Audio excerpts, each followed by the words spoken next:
Hello, this is Itojun Hagino from IAB, and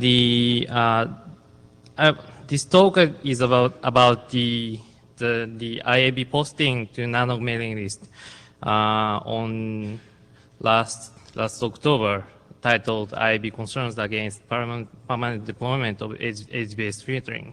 And after the posting, I got lots of questions, like, for instance, why IAB has a say to operator committee, or why this is a IAB concern. So I would like to clarify those questions. So basically, the October email was triggered by the Cisco vulnerability found in June-July timeframe, which was basically if some specially crafted packet reaches Cisco router, the Cisco router's interface will go shut down. So that was the vulnerability, and many of the ISP responded to the vulnerability by filtering based on protocol number at the eBGP routers. And because of that, PIM and mobile IPv4 and the other protocols does not go through that eBGP routers.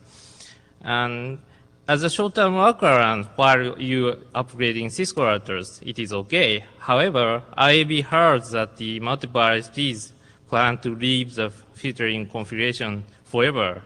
So that is the main concern for the IAB. So let me give you some example. So here's three ISPs, A, B, and C, and they all have vulnerable Cisco routers. And A and B upgraded Cisco routers, which is good, and the C that didn't upgrade the Cisco router, and installed the filter at the eBGP router.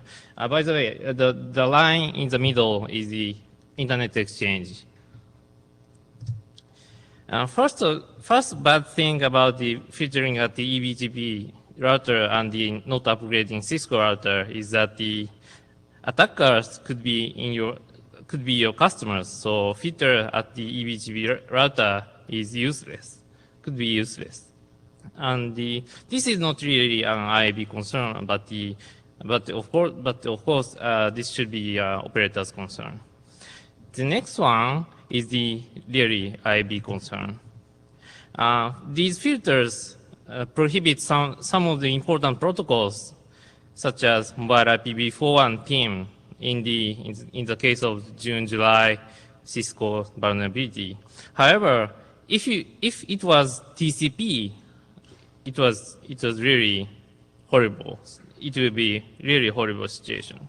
And the key architectural importance of internet is the extensibility. And for the internet to be successful, extensibility is everything. For example, scalability, extensibility in size is very important thing for the internet. For example, if new ISP comes up and the ISP start advertising routes, there's no need for other ISPs to reconfigure their routers. It is one of the good property of the scalability of the internet. And another important extensibility is protocol extensibility.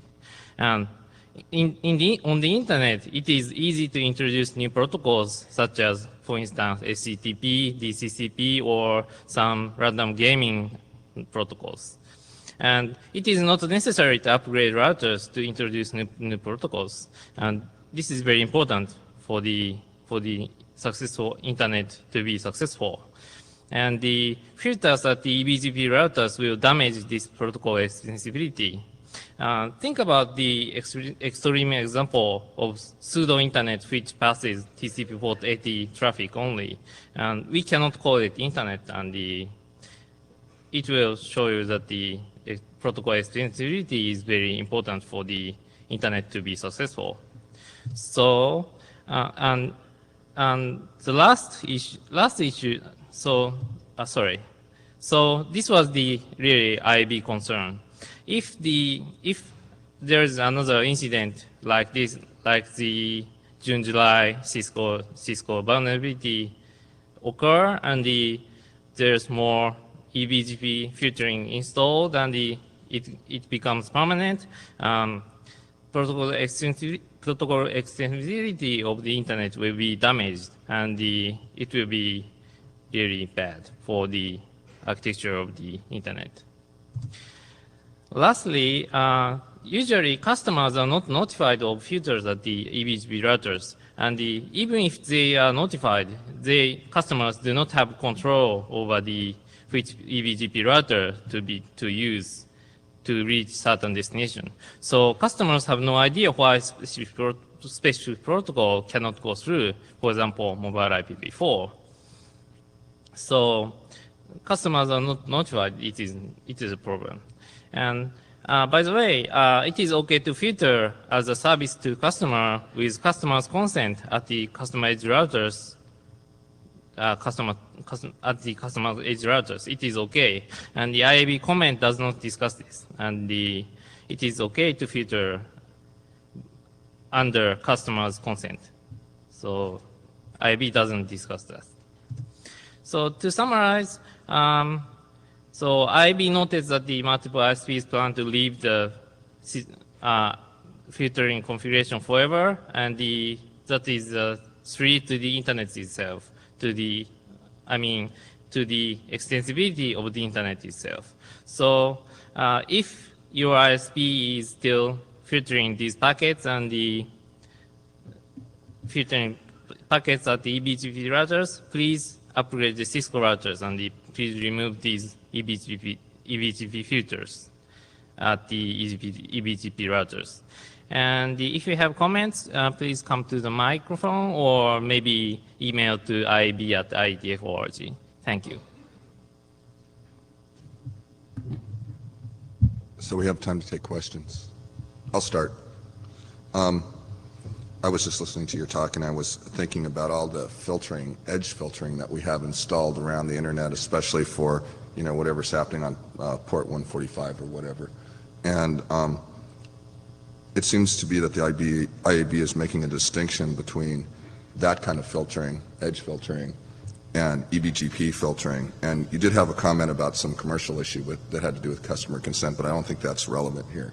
So do you have any comments about that? Also breaks the extensibility of the internet protocol stack by not allowing, some ports that are user-defined ports through. And that's pretty common, possibly more common than, filtering for the PIN bug or whatever. Yes, the port filtering could of course damage the extensibility of the internet, and also customers will be puzzled when they happen to pick certain port number, or when they are using FTP or something. So I think there's no big distinction between port filtering and protocol number filtering, I think.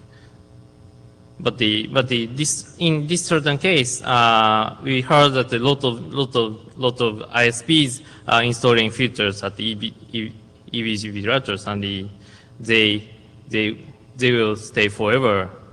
We heard, so we made some statement. Okay. Let me see if I can make the distinction.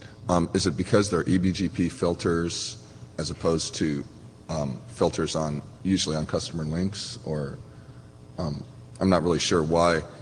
For example, why would let me see if I can ask it a different way. Why would the IAB have an opinion on this and not on what's going on edge filtering, in edge filtering?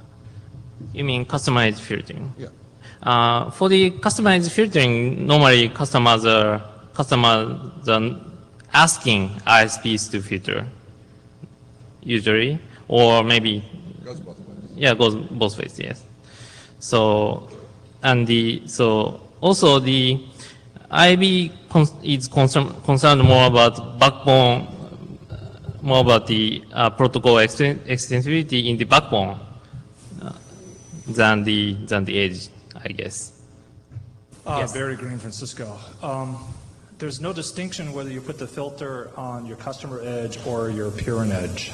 and you're using the eBGP routers and confusing the issue by saying on the peering edge, if I block IP mobility to mitigate a certain incident on my customer edge, you lose the service. Just do it between autonomous systems. And you got to remember, those systems have the autonomy to take care of their selves and their customers. So the IAB going through and saying that autonomous systems, you shouldn't do this to protect yourself or your customers. I mean, this is kind of the reality with the way attacks are. And you take that down, you look at most enterprises, what's recommended for them to take care of their systems is they're going through and block too. Oh, this mic isn't. Thank you. So when you look at enterprise systems, right, they block these ports. So these services are broke anyways for going out within a ubiquitous internet that has no filter and no barriers. So what I'm getting is the IAB saying, look, this sort of filtering is blocking the end-to-end free open internet model. But autonomous systems always had the power to control what goes from point A to point B. Correct. If some certain enterprise, like for instance, company A would like to filter the mobile IPv4, that's their choice. And the Company A is Sprint. Company A is a backbone. What's the difference between Fidelity as a bank, Cisco as a vendor who has a network, and a backbone provider? I think there is a distinction between the leaf side, like enterprise, and the backbone provider like Sprint, I guess. But see, you're making a distinction where you put it. See, the service breaks when there's a security incident, and it's any security incident. We're getting many of these security incidents out there, and people are dropping in filters to protect themselves and protect their customers, to make sure their businesses keep on working. Yes, but my point is, so as a short-term workaround, it's okay to filter. However, do not leave those filters in forever. But that's my point. But as we're seeing from security statistics, a lot of these problems never go away. For instance, Blaster, Slammer, a lot of these things never go away. Yeah. Once you know of a particular exploit, they never go away. Then you look at customer patch rates. You have customers who never patch their systems because they don't know about it. So there's an industry-wide problem. I think IAB is specifically going through and say, like, oh my goodness, mobility broke and it's all because of a vulnerability, so we recommend this. I don't think IAB is actually looking at it from the big picture of the whole entire context. They're looking at it from a very narrow context and say, oh, you broke my protocol. And that's not the IAB's job, to be looking at something that's such a narrow focus. I'd say it's exactly the opposite.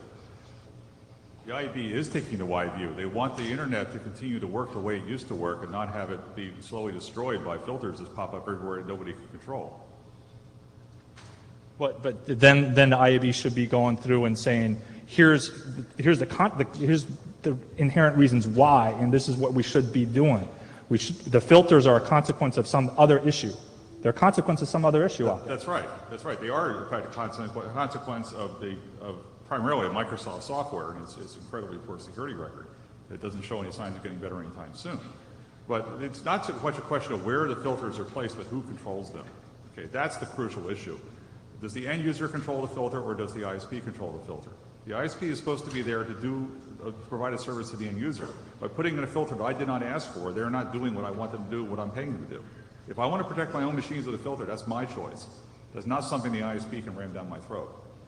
But that's a business decision between you and your service provider. So if you're upset, I'm the one paying my ISP, I ought to be able to have some say over this. Instead, the ISPs are saying you play by our rules, you pay us, or you move to somebody else. That's business. That's life as a business, right? But autonomous systems have autonomy to control and protect. You realize what's going to happen as a result of this. Okay, you think you can simply do this and get away with it. What will happen is that everybody's going to start putting up encrypted filters, encrypted tunnels to get around this. And pretty soon, there'll come another worm which will hit some encrypted tunnels, and you won't have any control over it. Okay, and all because you said, well, we're just going to filter, and we don't care what the customers think. The customers, in fact, have the upper hand here in being able to build encrypted tunnels, and then everybody will be very unhappy. Yeah, there's lots of unintended consequences that can happen from it. And there's, in the security community, we look at all these very wild unintended consequences that can happen. So the point is, think about what the IAB is saying. They have a point to what they're saying. I guess I have two comments. One is to your statement about it being clear who is a backbone provider and who isn't. Can you identify yourself? I'm Eric Gothier. I work for Boston University. We have 30, 40,000 systems on our network. We've got private peering. We've got transit peering. We've got BGP peers down to customers who buy ISP type access to us. So it's not really clear to us, are we a backbone? Are we a small ISP? Are we an enterprise? So I think that you're making a very clear distinction about what you're talking about in terms of, well, this only applies to certain people. But in a practical standpoint, it's not really clear who it is that you're talking about, because for us, am I a tier 1 because I have X number of customers? Am I a tier 2? Am I an enterprise? I think the second point that I'd like to make is that although I agree with the statements about the extensibility and the end-to-end principle, and I'll sit in my boss's office and the CIO's office and the president of the university's office and talk about these things. But then they turn around and say to me, well, we have two options. We can follow this sort of philosophical path and leave no filters in place and watch the network melt down.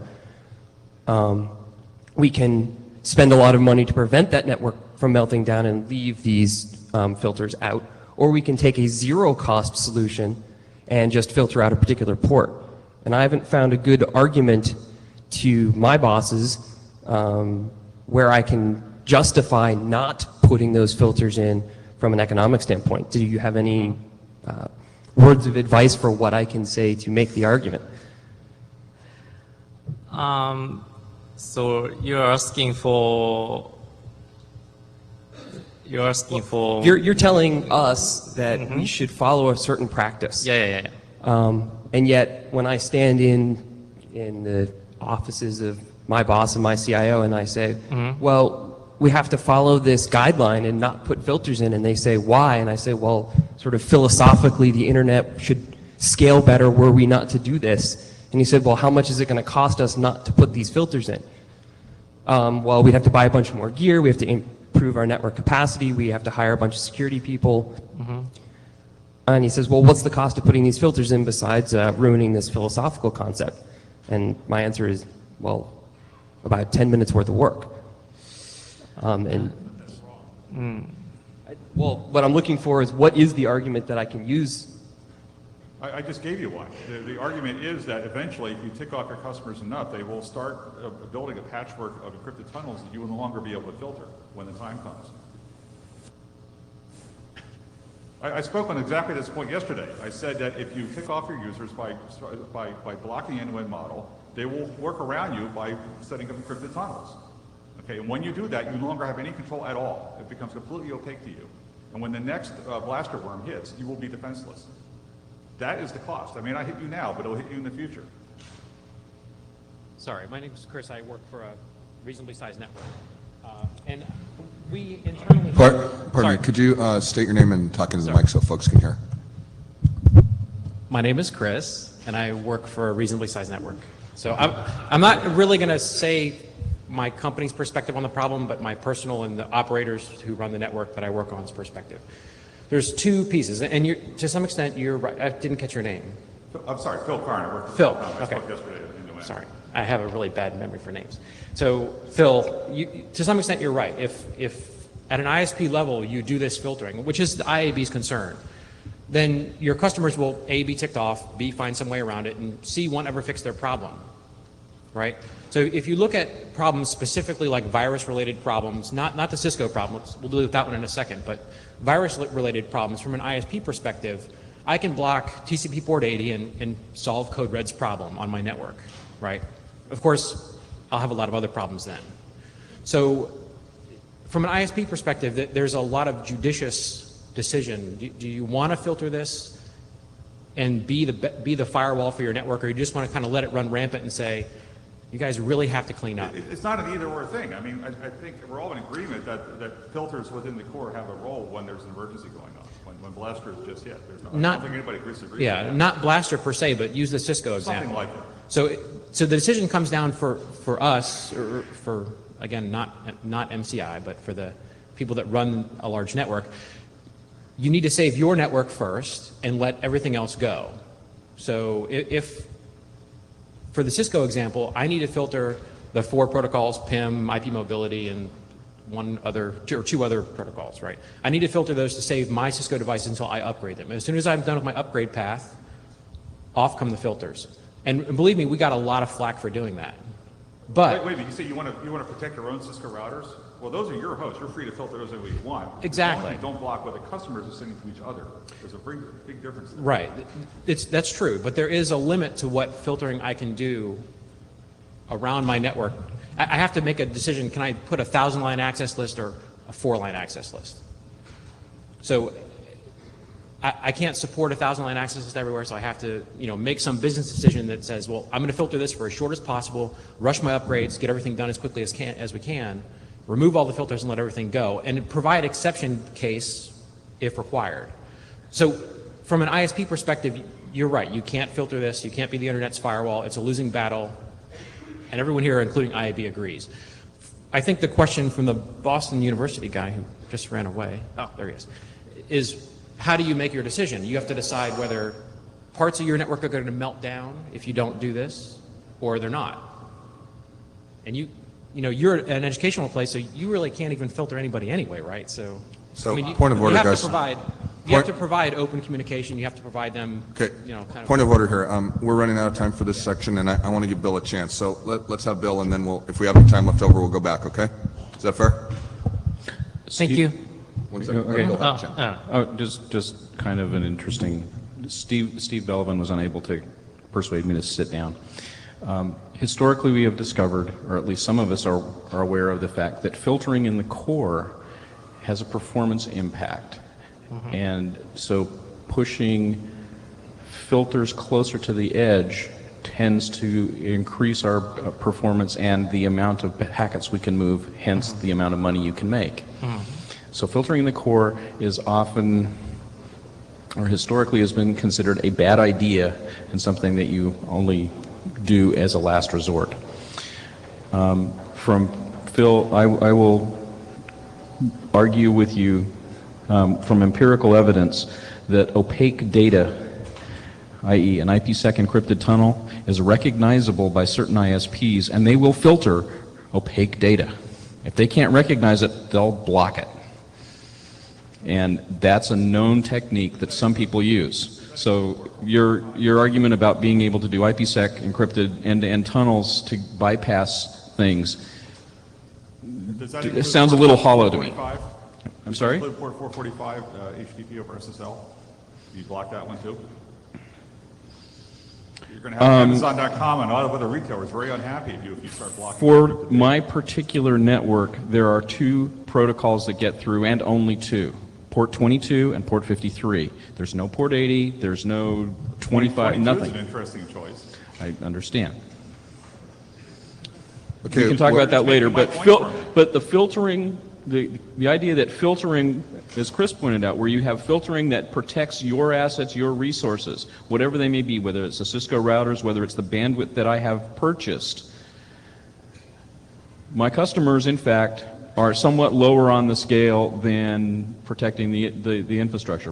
There is, in fact, a hit list that says, if I'm an academic institution, the student dorms go first, right?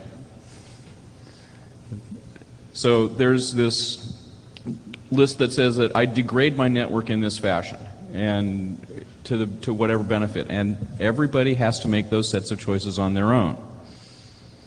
What's difficult, and where I sort of disagree with the IAB position, is the significant problem that occurs in the edge, near the edge, the customer prem gear, the firewalls, the Linksys gear, where the customer doesn't have a choice. People have hard-coded into silicon specific choices about what is and is not allowed, and that I would be more concerned about. Well, now that we've cleared this all up for the IAB, we kind of have to move on and give Ray a chance. But good discussion, everyone. Thank you. Thank you.